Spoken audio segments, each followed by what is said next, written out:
Hello everyone, welcome back to my another new vlog.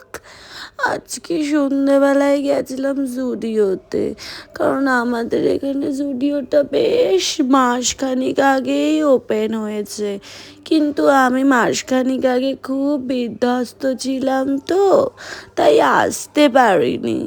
এখন তো মানে জিলে আপনি জিন্দেগি, তাই জন্য সব জায়গায় টাক খেয়ে বেড়াচ্ছি।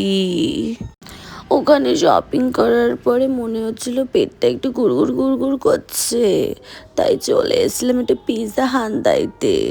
তোমরা কেউ পিৎজা খেয়েছো আগে? নিশ্চয়ই খাওনি। তাহলে যারা যারা খাওনি তারা তারা চলে এসো অবশ্যই খেতে।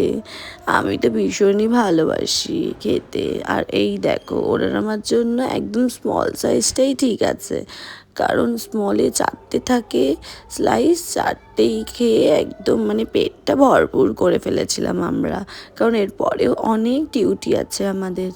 দেন ওখানে এইসব খেয়ে ঠেয়ে আবার কি করব বুঝতেই পারছিলাম না, তো চলে এসেছিলাম V2-তে। এই দেখো, ও এখন নিউ বিদেশি চাকরি পেয়েছে, তো তাই জন্য ওকে মানে একটা জলের বোতল কিনতে হবে, তাই জন্য কিনতে এসেছিলো। আর আমাকে তো এইটাই ধরেছিল, এটা এত সুন্দর, যদি কেউ থাকতো, আমাকে যদি কেউ গিফট করতো। না না, যাই হোক, কারো থাকার দরকার নেই। ওখান থেকে আমি নিজের জন্য একটা প্যান্ট কিনেছিলাম। প্যান্টটা কিনে চলে এসেছিলাম লেন্সকার্টে, কারণ প্রচণ্ড ফোন প্রেমী হয়ে উঠেছি। মানে ভোর 4টে অবধি জেগে থাকতে হয় আমাকে ফোনের জন্য, তারপরে এসে ঘুম মানে হয়। তাই জন্য একটা চশমা দেখতে গিয়েছিলাম। আর এই দেখো, একটা বাচ্চা মানে 1-2 বছরের বাচ্চার চশমা পরেও কী করছিল জানি না। ওখান থেকে তো চশমার অর্ডার দিয়ে এখানেই চলে এসেছিলাম কী করতে বলো তো, এই যে আবার খেতে।